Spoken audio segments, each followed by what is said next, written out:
Hello, स्पर्धा civil services में आपका स्वागत। मैं डॉक्टर एस.सी. झा। मेरे संस्थान में मुख्य रूप से इकोनॉमिक्स ऑप्शनल की पढ़ाई कराई जाती है, चाहे वो बीपीएससी के लिए हो, पीजीटी के लिए हो, नेट के लिए हो। और अभी जो डीएसओ की वैकेंसी आई है, बिहार लोक सेवा आयोग से, एफएओ की वैकेंसी आई है 71वीं में, जिसके लिए 79 पोस्ट है। डीएसओ के लिए 47 पोस्ट है, जो सिर्फ पीजी के स्टूडेंट के लिए है। और इसमें लगभग 6000 फॉर्म अप्लाई हुए हैं। तो कठिन कंपटीशन अवश्य कहा जा सकता है, लेकिन मूल रूप से कंपटीशन 2000 के बीच में ही होना चाहिए, क्योंकि अधिकांश कंपटीशन के दौर में रहते नहीं, बहुत ऐसे ही फॉर्म भर देते हैं, तैयारी नहीं होती, विषय पर उनकी पकड़ नहीं होती। और दूसरे एफएओ में भी काफ़ी अधिक फॉर्म गिरे हुए, क्योंकि उसमें 79 पोस्ट है और उसमें ग्रेजुएशन है, इसलिए पोस्ट 79 भी है और ग्रेजुएशन है, जिसके कारण फॉर्म की संख्या अधिक है। तो अब सवाल है कि आपको तैयारी करनी है, तो तैयारी करने का एक टाइम जो है ना, आपको तय करना पड़ेगा। पहले से तैयारी आप करने लगते हैं तो आपके लिए बेहतर होता है। मेरे यहाँ डीएसओ का एक बैच चल रहा है, एफएओ और डीएसओ दोनों के, और फिर नए बैच में नामांकन जारी है पीजीटी के लिए भी और रेवेन्यू ARAO के लिए भी नए बैच में एडमिशन जारी है, क्योंकि 1-2 बैच तो पढ़ाई समाप्त हो चुकी है। उसमें टेस्ट भी चल रहा है, बहुत सारे टेस्ट लिए जा चुके हैं। अभी तक 7 टेस्ट हो चुके हैं जो ऑब्जेक्टिव है। तो आपको लगना पड़ेगा, बिना लगे कुछ नहीं होने वाला। अगर आप परीक्षा को हल्के में ले रहे हैं तो फिर आप परीक्षा से दूर जा रहे हैं। ढिलाई का मतलब ही है छटाई। तो आप इस चीज़ को ध्यान रखें और तैयारी में जुट जाएं, जुटे रहें। जो जुटे हुए हैं कंटिन्यू रहें, अध्ययन कहीं करें।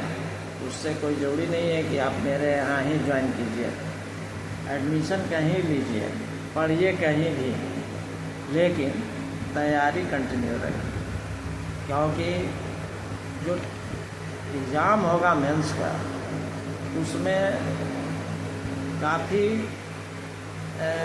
यूँ कहिए कि अतुल प्रसाद साहब ने ऐसा सिस्टम बना दिया कि 4 प्रश्न मूल रूप से पूछे जाते हैं सेक्शन ए में, जो ए या बी के रूप में होता है।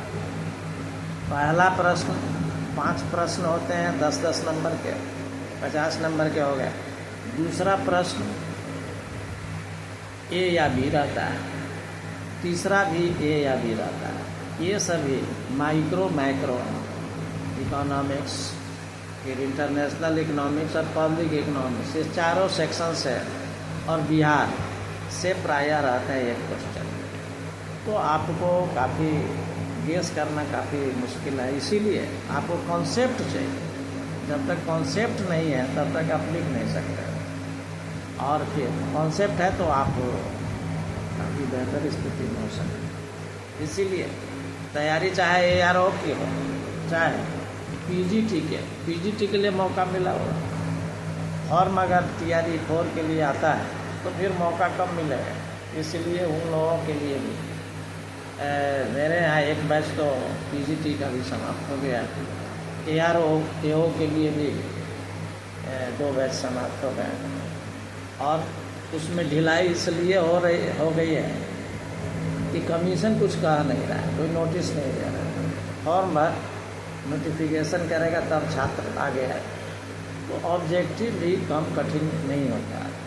इसीलिए छात्रों को मेरा सुझाव है कि आप कंटिन्यू रखें अपने आप को, तैयारी मेन स्ट्रीम में रहें। आप जीएस भी पढ़ें, ईटी भी पढ़ें और फिर विषय को भी पढ़ें। जितना मेहनत आप जीएस पर करते हैं उसका चौथाई हिस्सा अगर आप टाइम देते हैं विषय पर, तो आपको सफल होने से कोई नहीं रोक सकता। इसलिए रणनीति सही अगर होती है तभी सफलता मिलती है परीक्षा में। रणनीति गलत होगी तो सफल होना काफ़ी मुश्किल हो जाता है।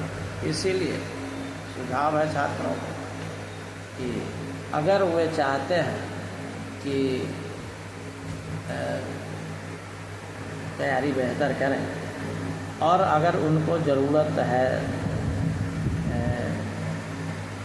क्लास करने की, तो अवश्य ज्वाइन करें